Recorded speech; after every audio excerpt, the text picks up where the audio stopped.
Hello viewers, welcome to Sukanta sir classes. তো আজ থেকে শুরু হচ্ছে তোমাদের পিএসসি মিসলেনিয়াসের যে ডেট পড়ে গেছে আমাদের 15ই সেপ্টেম্বর। তোমরা জানো আমাদের 15ই সেপ্টেম্বর হতে চলেছে পিএসসি মিসলেনিয়াস এক্সাম। এই পিএসসি মিসলেনিয়াস এক্সামের সায়েন্সের স্পেশাল ক্লাস এই কদিনের জন্য হবে, ঠিক আছে? সায়েন্সের স্পেশাল ক্লাস, লাস্ট মুহূর্তের প্রস্তুতি এটাকে বলে নিতে পারো।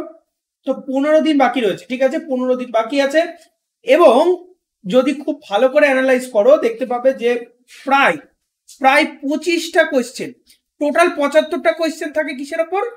জিএস অর্থাৎ জিএ অর্থাৎ জেনারেল অ্যাওয়ারনেস, ঠিক আছে? তার মধ্যে প্রায় 25টা কোয়েশ্চেনের ওপর কিন্তু জেনারেল সায়েন্সের ওপর থাকে, ঠিক আছে? 25টা কোয়েশ্চেন, প্রায় 25টা জেনারেল সায়েন্সের ওপর থাকে। তো 25টা কোয়েশ্চেনের জন্য 50 নাম্বার বরাদ্দ থাকে। ওকে, তো আমাদের টার্গেট হচ্ছে 50-এ 50, বা যে টাইপগুলো আমি করাবো এই লাস্ট 15 দিনে সমস্তটা কিন্তু পরীক্ষায় আসার মতো টাইপ হবে। আজকে ক্লাস 1 রেগুলার সন্ধ্যে 7টা থেকে তোমাদের এই ধরনের ভিডিওগুলো বা লাইভ সেশন, কিছুদিন ভিডিও থাকবে কিছুদিন লাইভ সেশন তোমরা পেয়ে যাচ্ছ। ম্যাথ জিআই এখন হচ্ছে না, ম্যাথ এটাও কিন্তু পিএসসি মিসলেনিয়াস স্পেশাল। ম্যাথ হচ্ছে লাইভ আকারে রেগুলার রাত 10টা থেকে। ওকে, আর ইংলিশের যে ক্লাসগুলো চলে রাত 8টা সেটা তো হচ্ছে, এগুলো আমাদের class routine, daily class routine.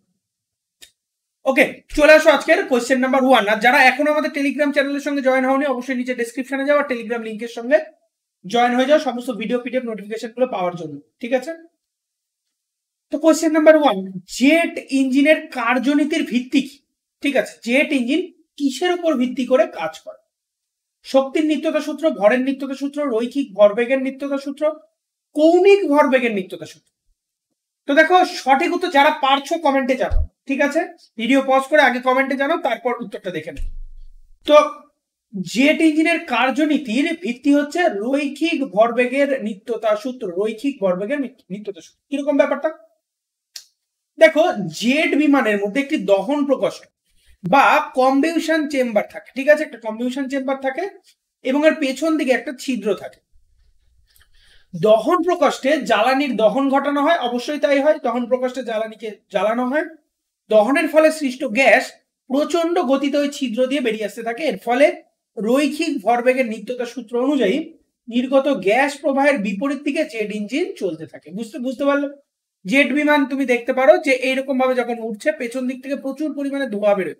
ধোঁয়াটা কি, এই যে দহন প্রকোষ্ঠটা আছে এখানে আগুন যখন জ্বলে তখন যে তোমার ধোঁয়াটা সৃষ্টি হয় সেটা খুব দ্রুতগতিতে পেছন দিক থেকে বেরিয়ে আসে, তার ফলে ইঞ্জিনটি সামনের দিকে এগিয়ে চলে। ওকে, চলে আসো 2 নম্বর কোশ্চেন। আর এই যে কোশ্চেন গুলো নিয়ে রেগুলার আমি মোটামুটি 25টা কোশ্চেন নিয়ে আলোচনা করবো লাস্ট 15 দিন, ঠিক আছে? সব কটাই কিন্তু পিএসসি মিসলেনিয়াসের জন্য ইম্পর্টেন্ট এবং এর মধ্যে অনেকটাই থাকছে কিন্তু পিওয়াইকিউ অর্থাৎ প্রিভিয়াস ইয়ার কোশ্চেন আনসার আমি এর মধ্যে ঢুকিয়ে দিচ্ছি। নিম্নলিখিত বস্তুগুলোর মধ্যে কোনটি বেশি স্থিতিস্থাপক? ঠিক আছে, কোনটা বেশি স্থিতিস্থাপক? স্থিতিস্থাপক মানে কোনটির ইলাস্টিসিটি বেশি। ইলাস্টিসিটি মানে কোনটা টানলে বেশি লম্বা হয়, পরিষ্কার কথা, ঠিক আছে? এরকম ভাবে মনে রাখতে পারো। রাবার, ইস্পাত, কাঁচ নাকি তামা? তো সঠিক উত্তর হয়ে যাচ্ছে ইস্পাত। দেখো ব্যাখ্যা দেখে নাও, বাহ্যিক বলের একটি নির্দিষ্ট সীমা পর্যন্ত প্রত্যেক বস্তুই পূর্ণ স্থিতিস্থাপক। মানে তুমি একটা রবারকে, তুমি তামাকে একটা নির্দিষ্ট মানে নির্দিষ্ট রেঞ্জ অব্দি টেনে লম্বা করতে পারো, তারপরে গেলে সে ছিঁড়ে যাবে। এই সীমাকে বস্তুর উপাদানের স্থিতিস্থাপক সীমা বা ইলাস্টিসিটি রেঞ্জ বলে থাকে। স্থিতিস্থাপক সীমা খুব বেশি হলে সেটা হচ্ছে গিয়ে বেশি স্থিতিস্থাপক হয়ে যাবে। তাহলে এই চারটার মধ্যে কিন্তু রাবারের স্থিতিস্থাপকতা সব থেকে বেশি, ঠিক আছে? চলে আসো কোয়েশ্চেন নাম্বার 3। কোয়েশ্চেন নাম্বার 3 যারা পারছো, যারা উত্তরগুলো জানো তারা কি করবে, কোয়েশ্চেনটা দেখার সঙ্গে সঙ্গে ভিডিও পজ করে আমাদের কমেন্টে অ্যান্সার গুলো দাও, ঠিক আছে? একবার করে তোমাদের লাইভের মতো ফুললি রিভাইজ কিন্তু দিয়ে দিচ্ছি আমি। ওকে, হাইড্রোলিক প্রেসের কার্যনীতি নির্ভর করে কিসের উপর? বয়েলের সূত্র, পাস্কালের সূত্র, মহাকর্ষের সূত্র, ডাল্টনের আংশিক চাপ সূত্র। সঠিক উত্তর হয়ে যাচ্ছে কি পাস্কালের সূত্রের উপর, ঠিক আছে? পাস্কালের সূত্র। পাস্কালের সংকেত হচ্ছে, পাস্কালকে সাধারণত PA দিয়ে প্রকাশ করা হয়। পাস্কাল হচ্ছে চাপের একক, ঠিক আছে? এটা বলে দিলাম, মাথায় রাখো, চাপের একক হচ্ছে পাস্কাল, ঠিক আছে? এই তো হাইড্রোলিক প্রেসের কার্যনীতি নির্ভর করে কিসের উপর? হাইড্রোলিক প্রেসের কার্যনীতি কিসের উপর নির্ভর করে? পাস্কালের সূত্রের উপর নির্ভর করে। এই যন্ত্রে মানে হাইড্রোলিক প্রেসে দুটি পর্যায়ে ঘাত বৃদ্ধি করা হয়। প্রথম পর্যায়ে লিভারের সাহায্যে কিছুটা ঘাত বৃদ্ধি করা হয়, দ্বিতীয় পর্যায়ে পাস্কালের সূত্র অনুযায়ী ঘাতের পরিমাণ আরো বাড়ানো। ঠিক আছে, এইভাবে কাজ করে কি হাইড্রোলিক প্রেস। ওকে, চলে আসো কোশ্চেন নাম্বার 4। কোশ্চেন নাম্বার 4 বলেছে রং করার তুলি জলে ডুবিয়ে বাইরে আনলে তুলির আঁশগুলো পরস্পরের সঙ্গে জড়িয়ে যায়, কারণ কি? এর সঙ্গে অনেক কটা কোয়েশ্চেন তুমি রিলেট করতে পারো। মহিলারা যখন চান করে আসে, স্নান করে আসার পর, ঠিক আছে, দেখবে চুলগুলো কি হয় একদম মানে একদম লেপ্টে থাকে না, এবং সেটাকে যখন আবার শোকানো হয় তখন কি হয়ে যায়, সেটাকে সেই জিনিসটাকে আবার উড়তে থাকে, এরকম একটা ব্যাপার হয়ে যায়, হ্যাঁ কি না? কেন হয়? একই জিনিস এটার মধ্যে। যে কোনো কিছু, তুমি গরুর লেজের দিকে তাকাও, জল ঢেলে দেওয়ার পরে দেখবে লেজগুলো গুটিয়ে এক জায়গায় এরকম ভাবে একদম হই, ঠিক আছে, আবার এটাকে যখন শুকিয়ে যায় তখন এটা আবার অনেকটা বেড়ে যায়। কেন হয়? কারণটা কি? এই সবগুলোর কারণ কোনটা হবে বলো? যারা পারছো অ্যান্সার করো। সান্দ্রতা, পৃষ্ঠটান, ঐশিকতা নাকি কোনটিই নয়? সঠিক উত্তর হয়েছে পৃষ্ঠটান। ঠিক আছে, পৃষ্ঠটান বা সারফেস টেনশনের জন্য এই জিনিস হয়। ওকে, পৃষ্ঠটানের জন্য কিন্তু এই সমস্ত জিনিসগুলো ঘটে থাকে। ওকে, দেখো রং করা তুলি জলের বাইরে আনলে আঁশগুলো জলের মধ্যে পাতলা আস্তরণ থাকে, পৃষ্ঠটানের কারণে তাদের ক্ষেত্রফল কমাতে চায়। তার এরিয়া, জল কি করবে? জল সবসময় কি করবে বলতো? তার এরিয়া ডিমিনিশ করতে চায় বা কমাতে চায়। এর ফলে পরস্পরের কাছাকাছি চলে আসে, চিপকে যায়। কি বললাম বুঝতে পারলে? একই কাজ ঘটে সেই আমাদের চুলের সঙ্গে বা গরুর লেজের সঙ্গে বা হচ্ছে গিয়ে এই রং তুলির।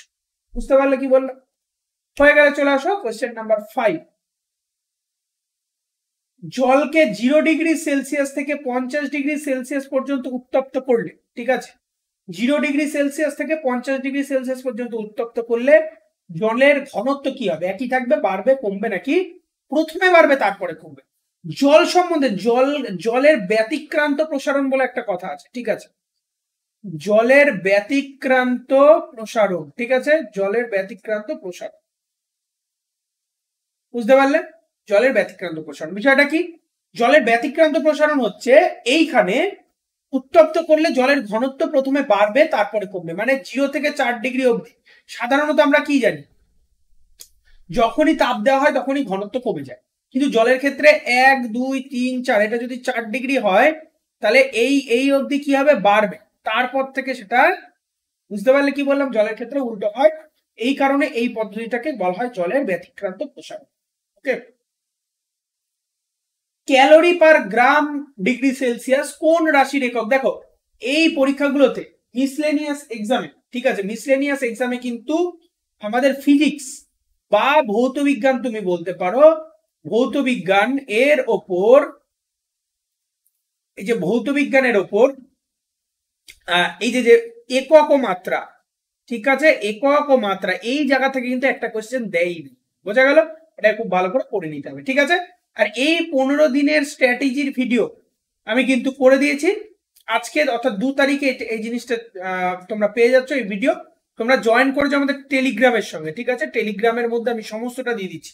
এই 15 দিনের মধ্যে কিভাবে পড়লে ভালো নাম্বার পাওয়া যায় সমস্তটা আমি ভিডিওর মধ্যে বলে দিয়েছি। অবশ্যই জয়েন হয়ে যাও আমাদের টেলিগ্রাম গ্রুপের সঙ্গে, সবকিছু ওখান থেকে তোমরা পেয়ে যাবে। ওকে, তো এটা হচ্ছে আপেক্ষিক তাপের একক, ঠিক আছে, আপেক্ষিক তাপ। কোন পদার্থের একক ভরের তাপমাত্রা একক বৃদ্ধি করতে যে পরিমাণ তাপ লাগে তাকে ওই পদার্থের আপেক্ষিক তাপ বলে, এবং এর একক কি? Calorie per gram into degree Celsius, ঠিক আছে। কোশ্চেন নাম্বার 7, চলে আসো।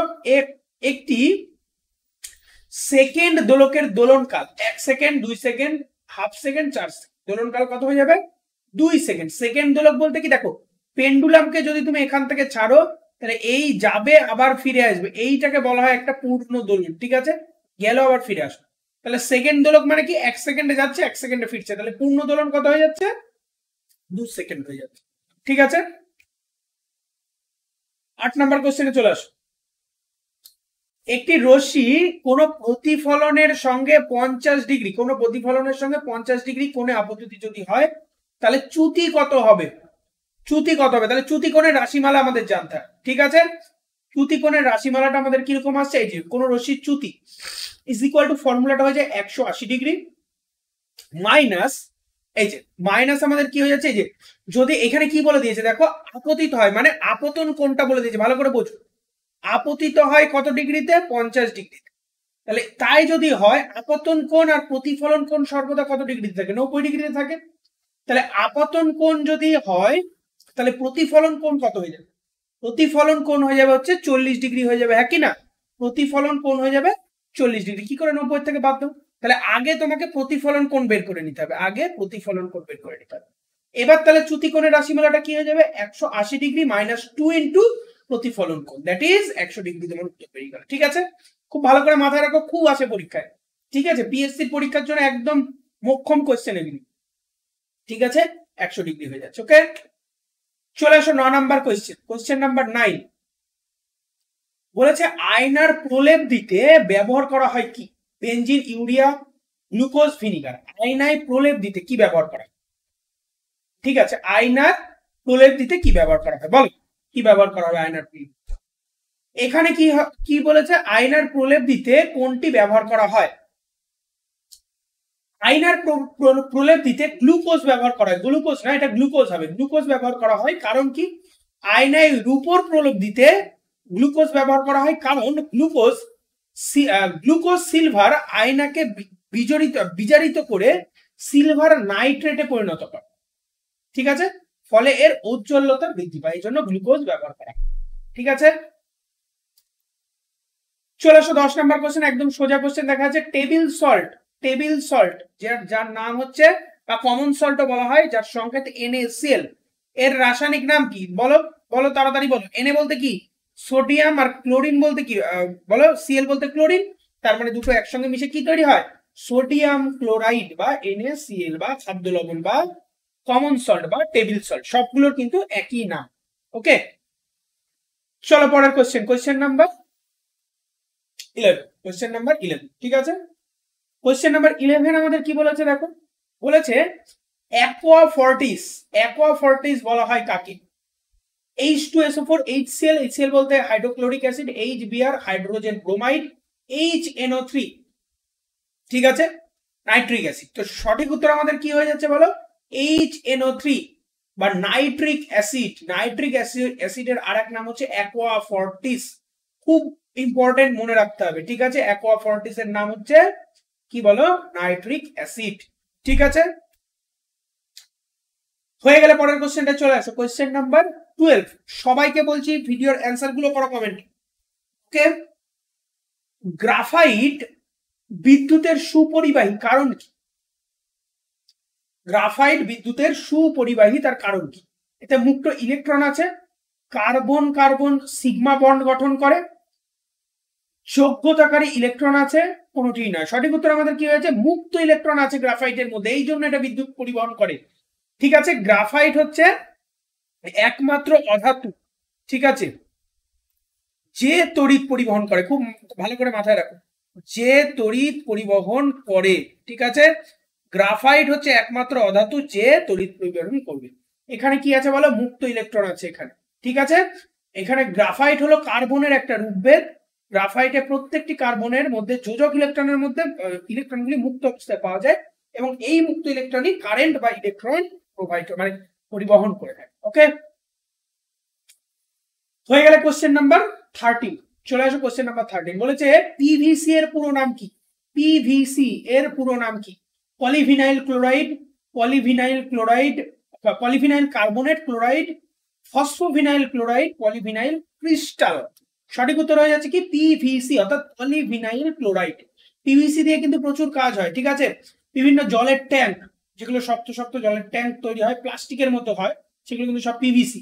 বিভিন্ন বোতল, পাইপ, ঠিক আছে, বিভিন্ন তারের কভার, এগুলো তৈরিতে পিভিসি বা পলিভিনাইল ক্লোরাইড ব্যবহার করা হয়ে থাকে। ওকে, হয়ে গেল। চলে আসো 14 নম্বর কোশ্চেনের অ্যান্সার করো। 14 নম্বর কোশ্চেন কি বলেছে, ফ্রিডেল ক্রাফট বিক্রিয়ায় কোনটি ব্যবহৃত হয়? কোনটি, এখানে কোনটি হবে? ঠিক আছে, ফ্রিডেল ক্রাফট বিক্রিয়ায় কোনটি ব্যবহৃত হয়? খুব ভালো করে মনে রাখতে হবে, ফ্রিডেল ক্রাফট বিক্রিয়ায় তৈরি হচ্ছে অনাদ্র AlCl3, অনাদ্র AlCl3 ব্যবহার করা হয়। ফ্রিজেল ক্রাফট বিক্রিয়া ইলেকট্রোফিলিক অ্যারোমেটিক প্রতিস্থাপন একটি বিক্রিয়া। এই বিক্রিয়ায় অনাদ্র AlCl3 এটা অনুঘটক হিসেবে ব্যবহার করা হয়। অনুঘটকটা কি? যেটা বিক্রিয়ার বেগকে ত্বরান্বিত করবে। বিক্রিয়ার বেগকে ত্বরান্বিত করবে মানে যখন বাড়ানোর দরকার হবে তখন বাড়াতে পারে, যখন কমানোর দরকার হবে কমাতে পারে, এটাকেই বলা হয় অনুঘটক। ঠিক আছে, তাহলে এখানে অপশন নাম্বার বি হয়ে যাচ্ছে কারেক্ট অ্যান্সার। ওকে,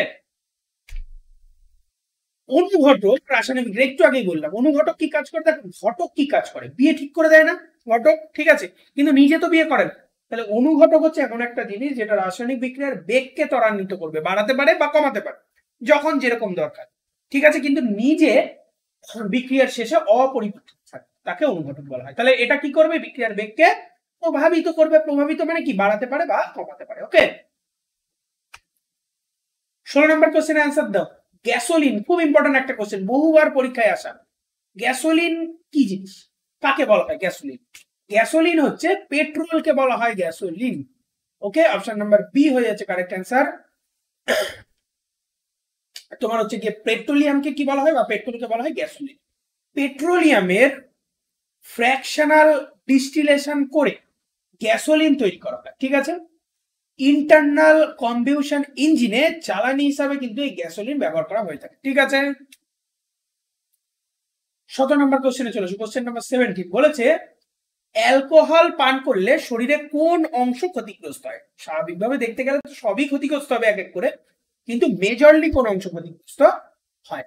সমস্তটাই কিন্তু পরীক্ষায় আসার মতো কোশ্চেন। আমি একবারে এখন লাস্ট 15 দিনে আমি কি করছি, একদম ফিজিক্স কেমিস্ট্রি বায়োলজি মিক্সড করে তোমাদের যেগুলো বারবার করে আসে, ঠিক আছে, একদম রেডি করা জিনিসগুলোকে করিয়ে দিচ্ছি। ওকে, তো যকৃৎ সবার প্রথম এটা ক্ষতিগ্রস্ত, বুঝতে পারলে? যকৃৎ সবার প্রথম, কিন্তু মাইনরলি দেখতে গেলে বা গৌণভাবে দেখতে গেলে সবকিছুই ক্ষতিগ্রস্ত হয়ে যায়। ভিটামিন ই, আমি তোমাদের ভিটামিন ই অনেক মানে ভিটামিন পুরো চ্যাপ্টারটা অনেকবার ভালো করে পড়িয়েছিলাম। ঠিক আছে, ভিটামিন ই এর অভাবে কি রোগ হয়? রিকেট, বেরিবেরি, অ্যানিমিয়া নাকি বন্ধ্যাত্ব? ভিটামিন ই এর অভাবে হচ্ছে গিয়ে বন্ধ্যাত্ব হয়। ঠিক আছে, বা স্টেরিলিটি হয়। এই জন্য ভিটামিন ই কে অ্যান্টি স্টেরিলিটি ভিটামিন বলা হয়, মনে রাখতে হবে।